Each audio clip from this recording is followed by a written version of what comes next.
Hi everyone, welcome back to JPWHU TV. My name is John, your host as always. Just as our special guest clocks in, Nicky Marsh, how you doing, son? Yeah, not bad, John. You? I will come on to that in just a moment, to be honest with you. Just before we go any further, Nicky, if you don't mind doing a little finger down to your left-hand shoulder, please, mate. This video is being sponsored by the channel sponsor, 3retro.com. That's it. Thanks, mate.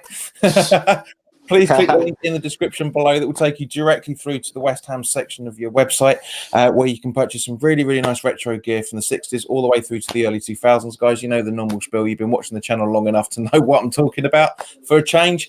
Any purchases you make through the link in the description below, the commission that the channel will normally be getting will be going directly to Isla's fight. So, as you can see from the banner up here, weeks of practice of doing that. This is reacting to the Arsenal 1 West Ham 0 result. So before we go through talking about the game itself, let's as always talk about the starting 11.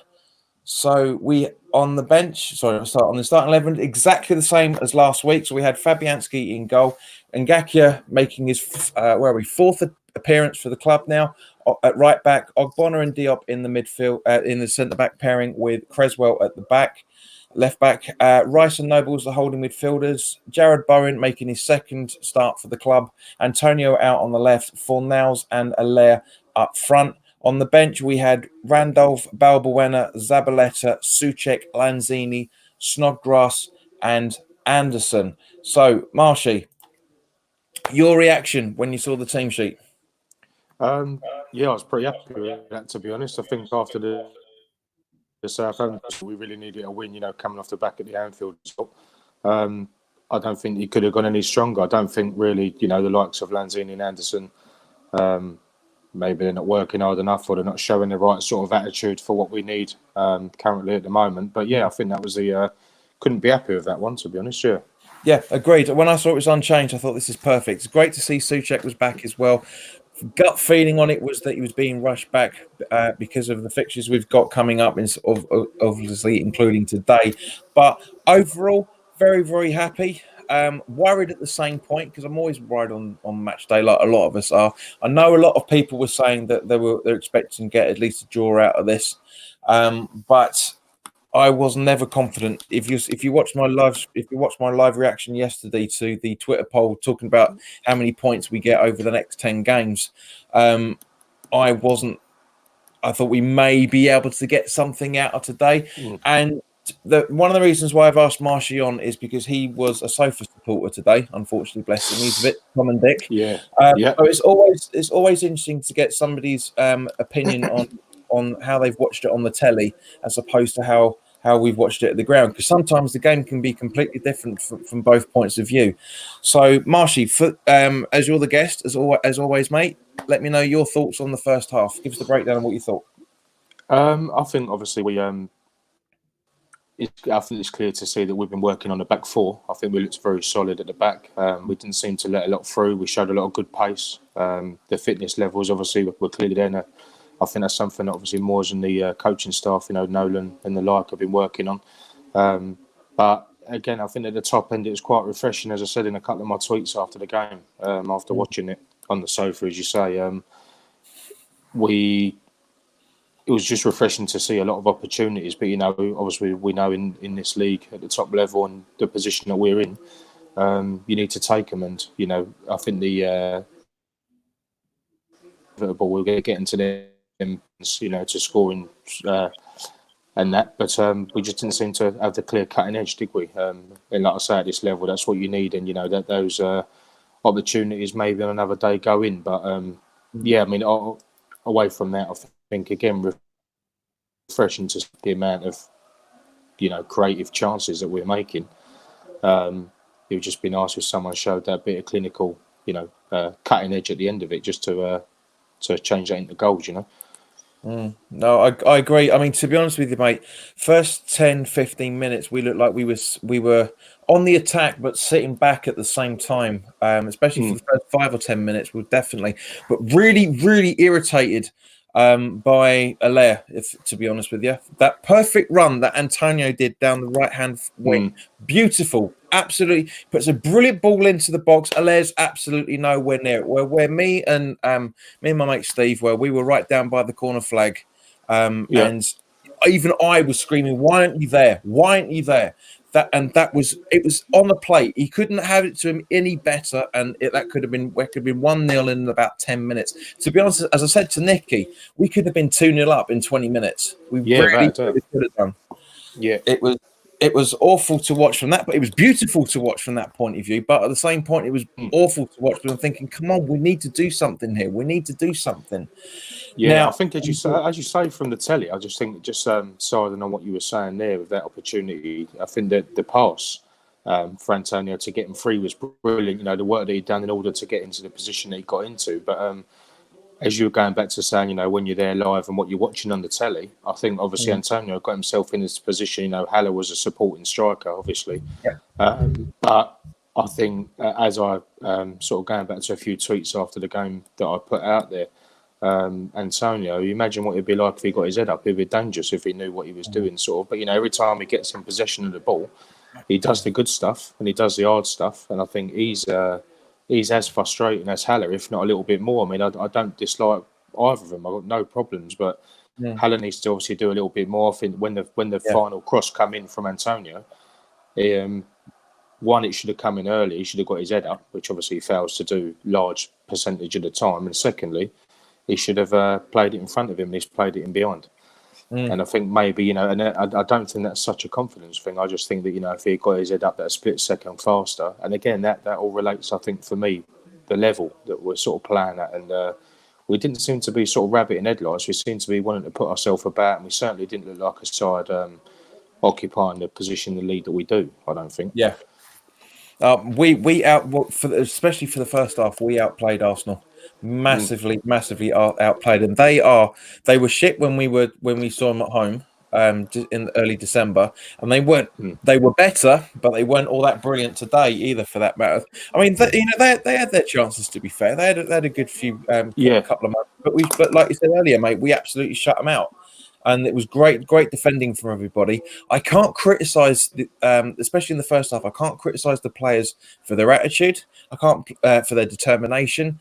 Souček, Bowden was all over the place in a very, very good way. He was getting in places, trying to making some good tackles. Yeah. Everybody worked hard, and to go in at half time and to be 0-0, I thought, right, okay, this is working. You know, we're still in it. We're outplaying Arsenal, but there was just something missing. I was massively nervous throughout the entire game. I mean, Marshall, we've spoken a few times over the last few months, mate. I'm nervous until the final whistle goes all the time. But I'm the same. I must admit, I wanted to get to half time today. I'm sort of sitting there with my brother watching it, and I kept saying, "I'll get to half time, West Ham, get to half time." 0-0, we're in the game, and obviously we were well in contention in the game anyway.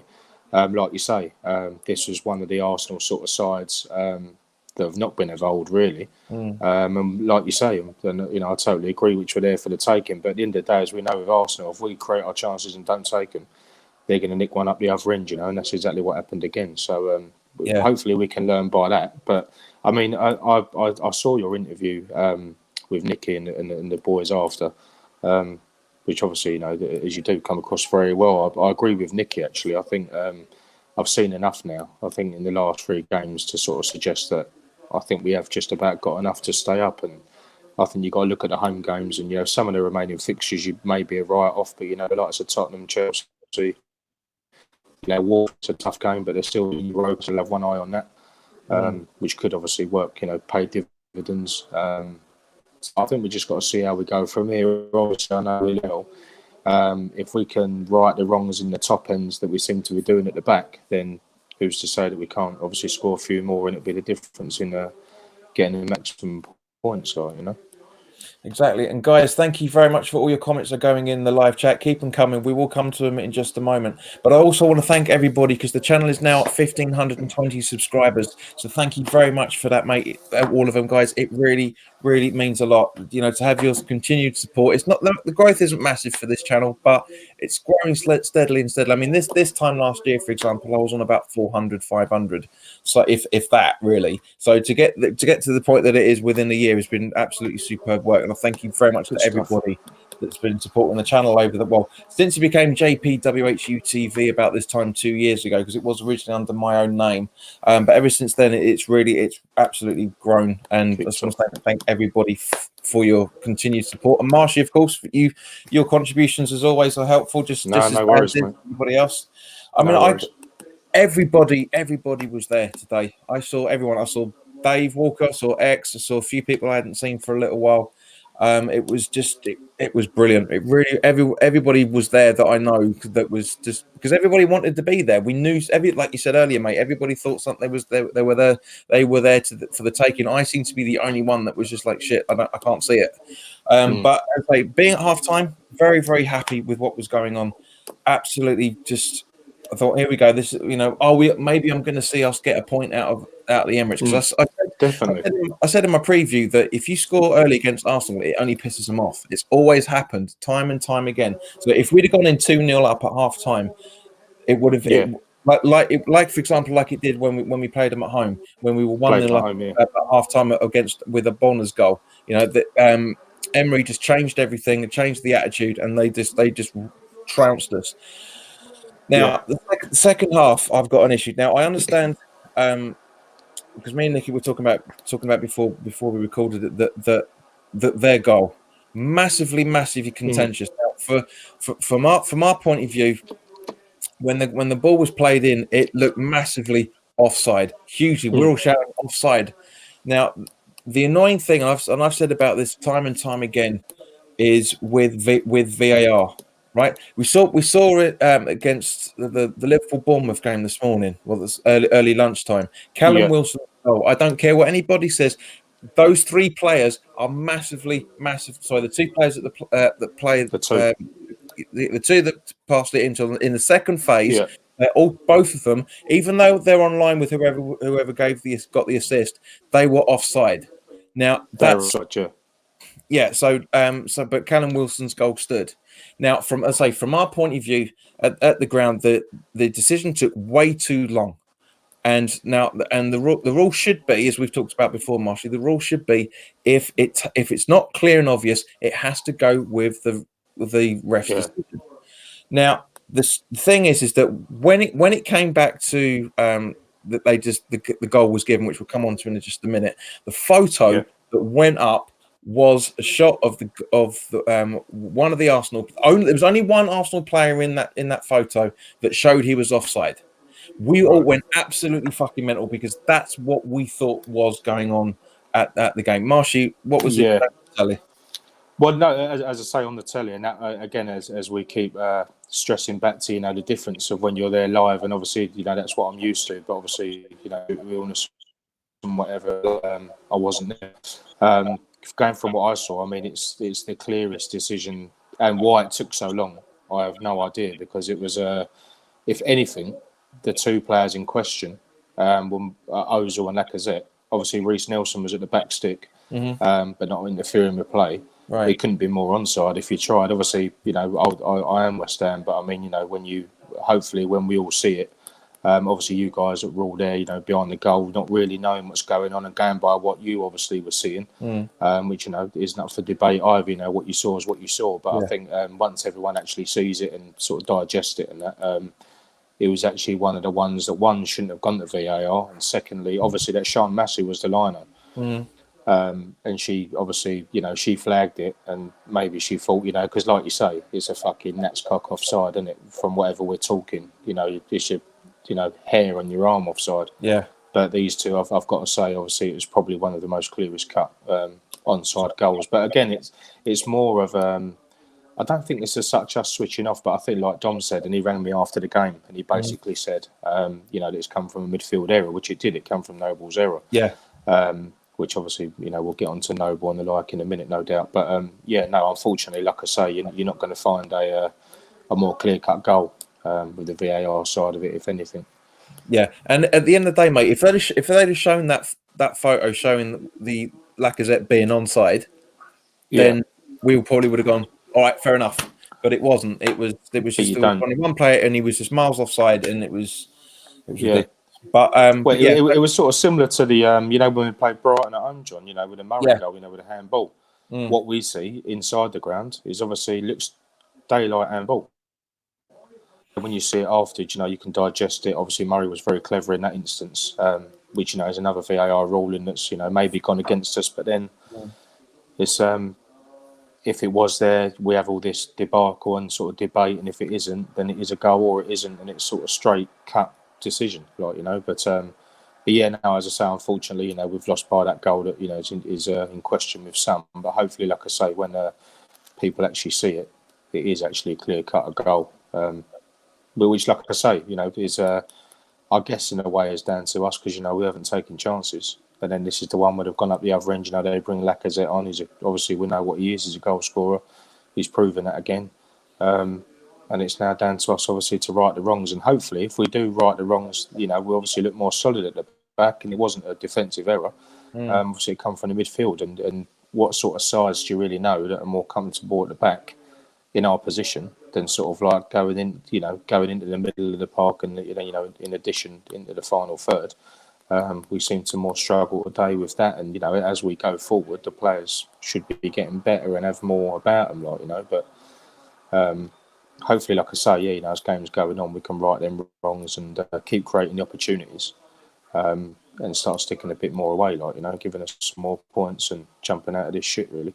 Yeah, agreed. Now, I just want to talk to you about something as well, because I was massively, massively angry in the first half in relation to Fornells getting a yellow card, because that didn't look like it was worthwhile of a booking, much less anything else than that. It looked like an absolute dive. What were your thoughts seeing it on telly? Because obviously you would have the replays. Yeah, no, I think you're right. I think it did look more of a dive than anything else. But I mean, when I think more so when these refs at the top level again are not sort of certain or definitive on it, they're going to book you, aren't they?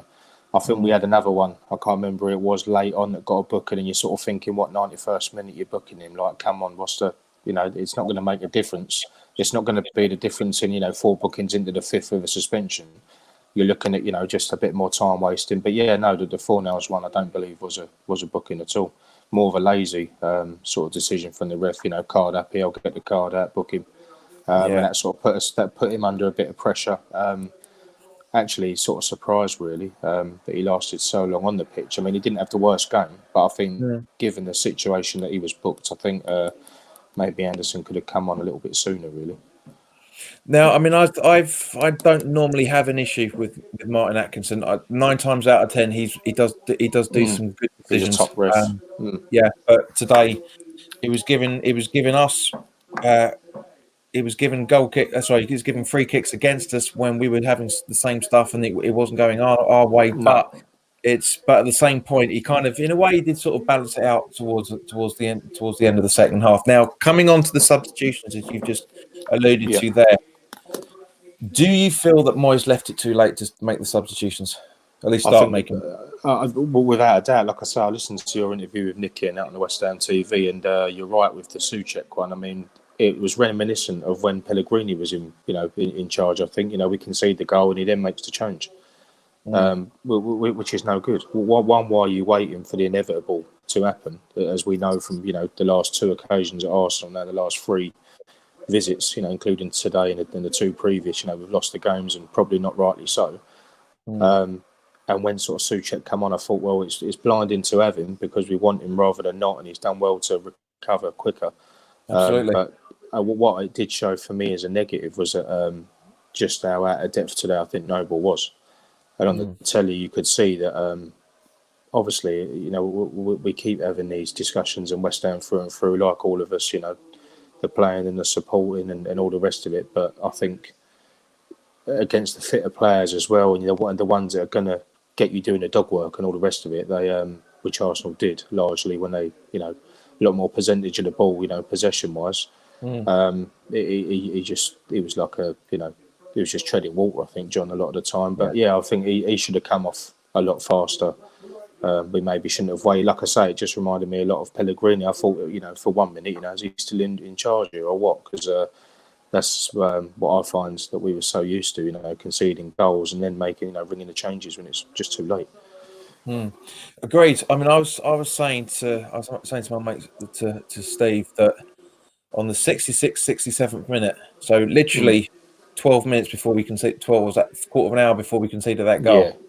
I said to him, we need to make the change. We need to get Noble off and bring on Souček, and that would have been because that was when he was running on empty, absolutely running on empty. I mean, Noble always gives a high level of commitment when it comes to London Derby, and he tried his best today. I can't criticise him, I really don't, and I don't want to, because he's one of my favourite players and always has been. But today he was, like you said, like that's a very good way of putting it, mate. He was treading on water. He was just completely sort of not. I wouldn't say it was out of his depth, but at the same point, it was more of a case of just something wasn't. Whatever he was trying wasn't working, and it happened against Southampton as well. We had a bit of a mare in a few times, especially in the first half. Places. So when let's have a look. So he came. So Noble came off and Souček came on basically while the VAR was trying to be decided, which was I think it came on the 81st minute, if I remember correctly. Let me just double check. Something like that. 81st minute, and then Anderson comes on for Fornals. Again, that kind of went under the radar. Really, that kind of went under the radar. We didn't really seem to notice. I think there was a bit of an injury, and then that swapped on, and then for Snodgrass on the 90th minute. We've obviously covered the times of when those decisions were made, but in terms of the substitutions, do you feel those were the right ones? I think they were the right ones, to be honest. I think Bowen had obviously done his bollocks, hadn't he? Like you said, he was there weren't a blade of grass that he never covered, and I think we actually, through watching it on the telly, I didn't actually realise just how good Bowen is, and he's a very good addition to this team, to our team, and we need to look after him and keep, not putting the pressure on him as such, but keep letting him do his thing. And he clearly wasn't worried, beating players. He had his shot today palmed away that we should have done better reacting to. We didn't anticipate, which has been another problem of ours in the top end. I agree with Nicky. I don't know if it was in your interview or Dom's or whatever. I watched a pair of your two, as I do anyway each week. But 85 minutes bringing on Anderson, I don't know what Moyes thought he was going to do in that time. I think that should have been especially a change. That should have arguably been a change prior to the Noble one. I think I'd have actually had, not because Fornals had a bad game, but because he's on the booking. Risk, exactly. We didn't want to make it a lot harder than what it could have worked out to be.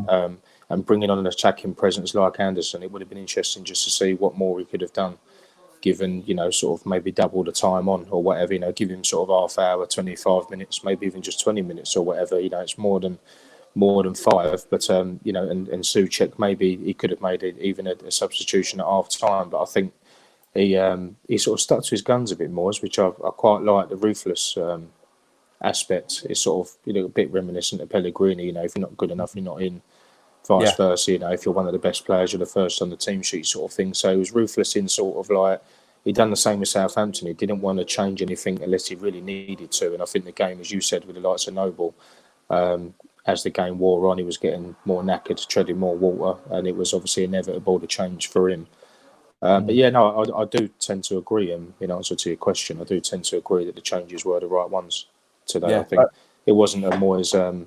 I've seen a lot of people, sort of on the feed digging Moyes out, but this wasn't a, as you said, I can't fault any players, not even Noble. You don't want to sort of single out a couple of players, an handful of players. You don't necessarily want to do that. I think in this situation we've got to do the opposite and sort of all come together and keep showing the willingness and support for the team, as we all do. Like you say, support looked good there today, and that's what it's all about for our side of it. And we always stick to that. But I think the boys are clearly showing another level of confidence and want to grit and sort of knuckle down. So if we can take that into the next few games, then I actually think we'll be all right. I may be a bit contradictory. I have been said the last few weeks that I think the game's over. We're sort of resigned, but obviously City was City, and then Liverpool away game, we come away with nothing. Keep your heads up. We go again. Southampton was a massive game. We wiped the floor with them, as expected to. Really, we got a good home form and away form against them. Really, and then today, we've come off second best, and as we know, no one remembers second best, do they? You want to be winners. So hopefully we can push on to the Wolves game, and that now, without being cliche again, is our biggest game of the season. So let's try and kick on to that one.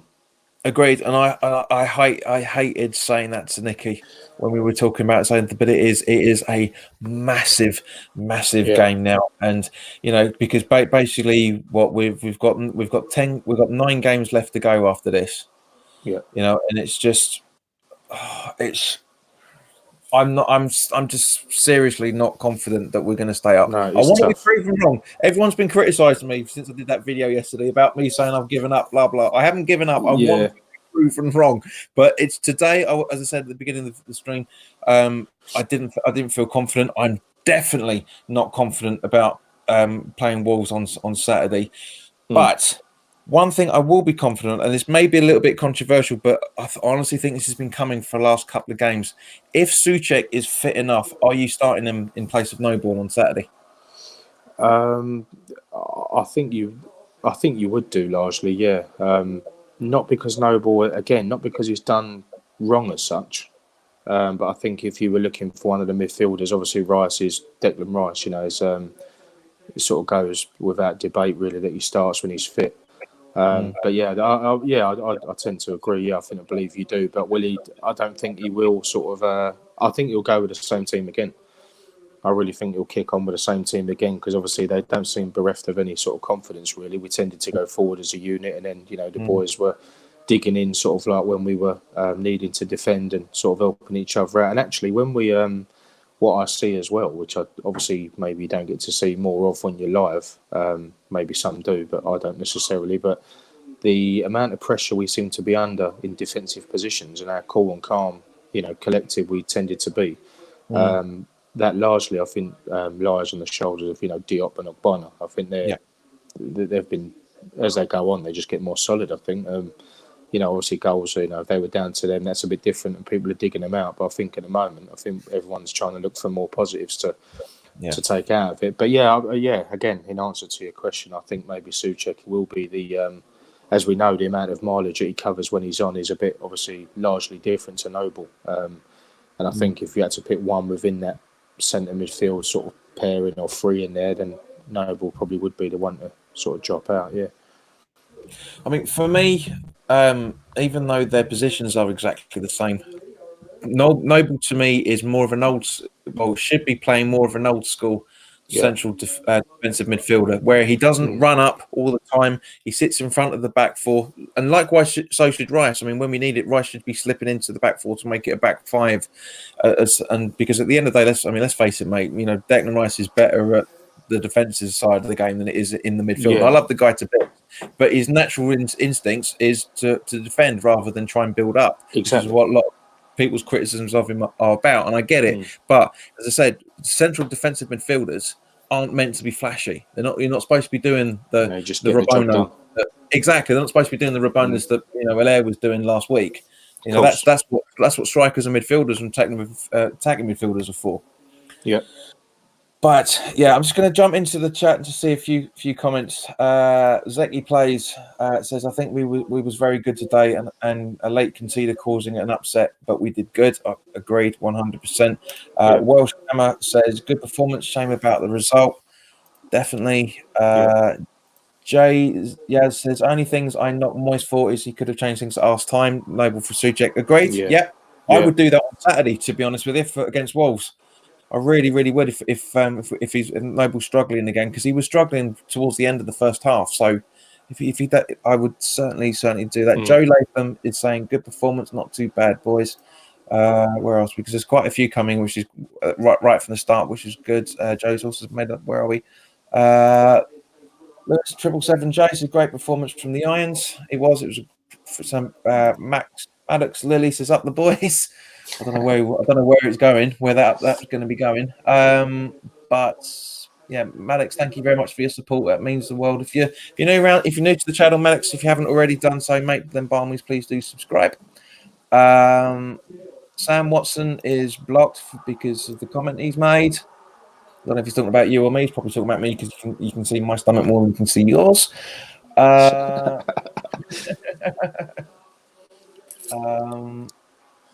are we? And somebody called Away Fans is blocked as well because I am not a nonce. Charming people. Yeah. I mean, it's all well and good people being. I'm happy with people disagreeing with what you and me have got to say, but there's another level to it, you know. Yeah. And I agree. Joe, he said earlier, that had enough of bad comments. But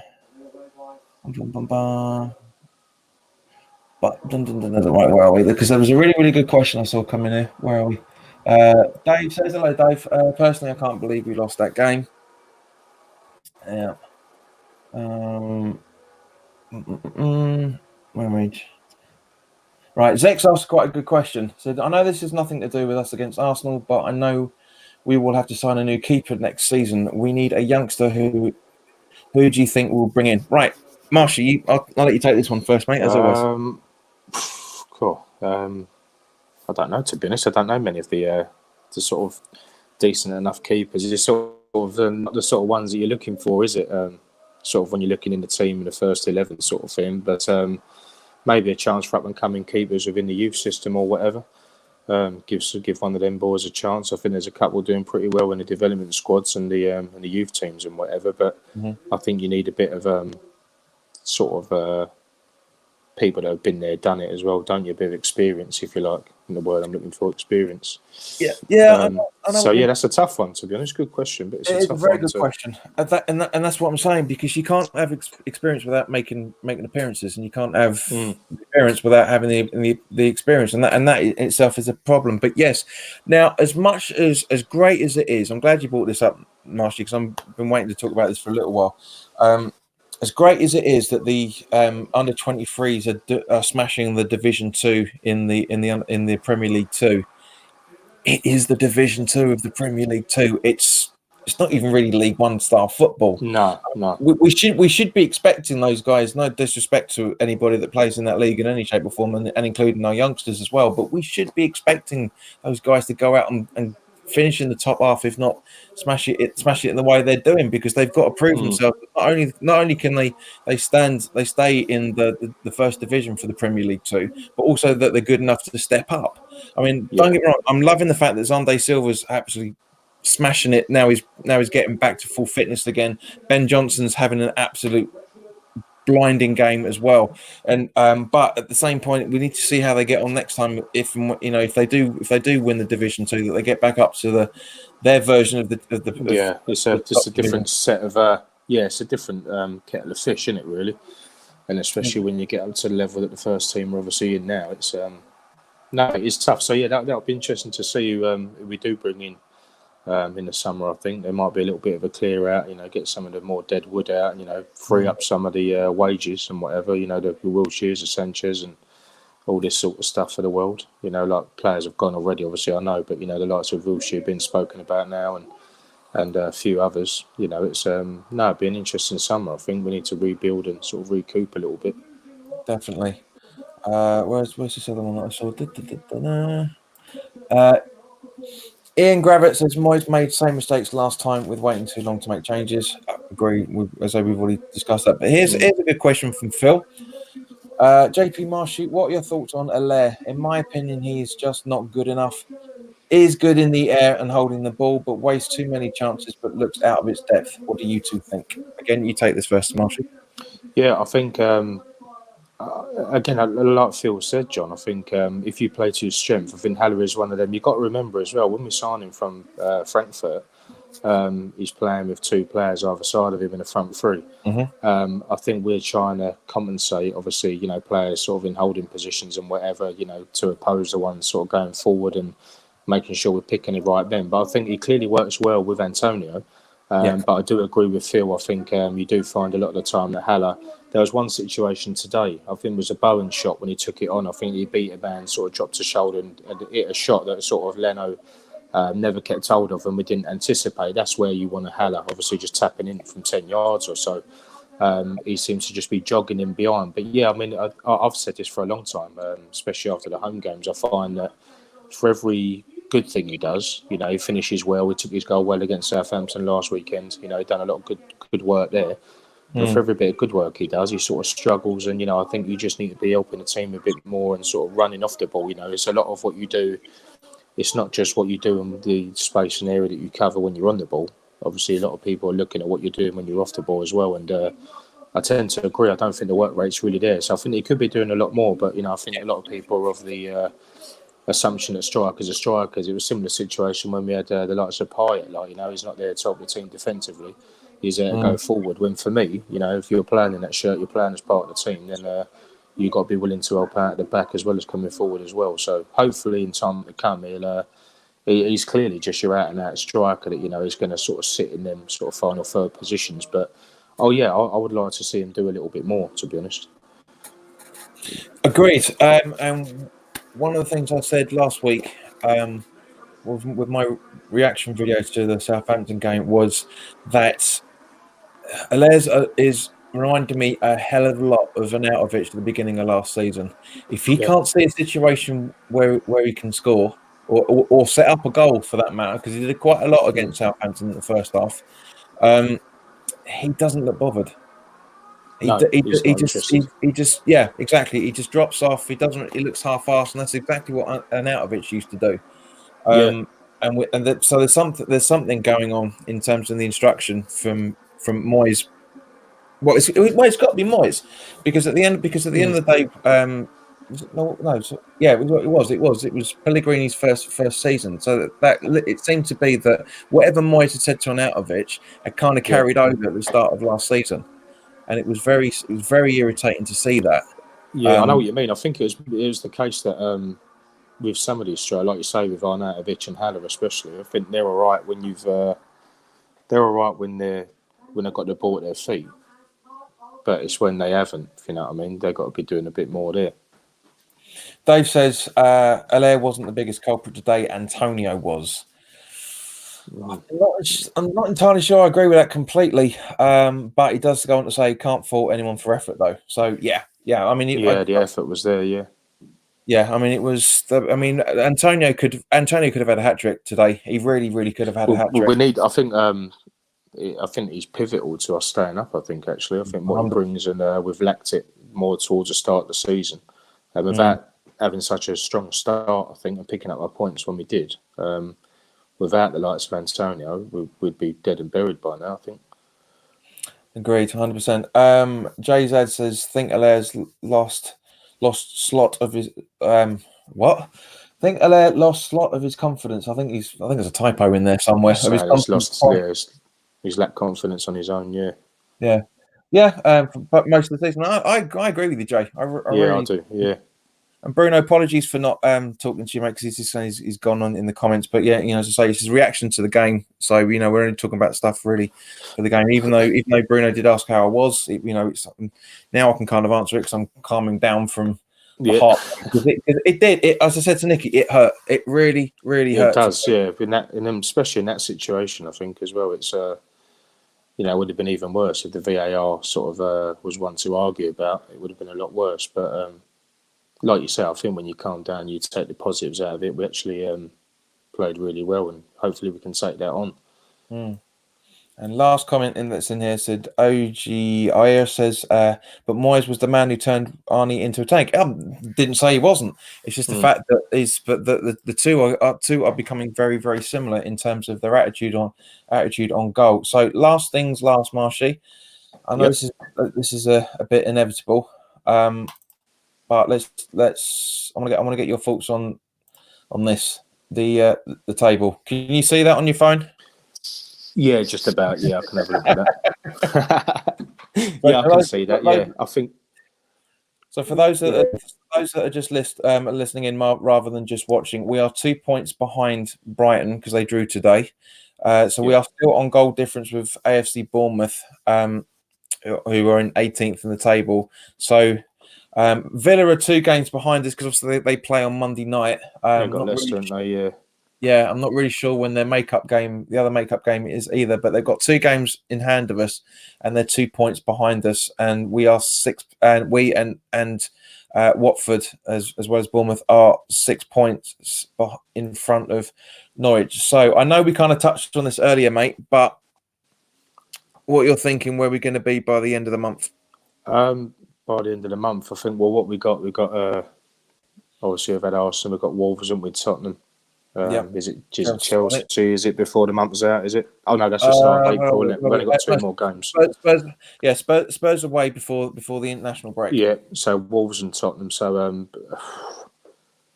I actually think I know Wolves is a tough game. I've just seen a bit of the Tottenham game there. I don't think they're up to much about Son and Kane. I'm not too sure what they're doing with regard to when they're back, but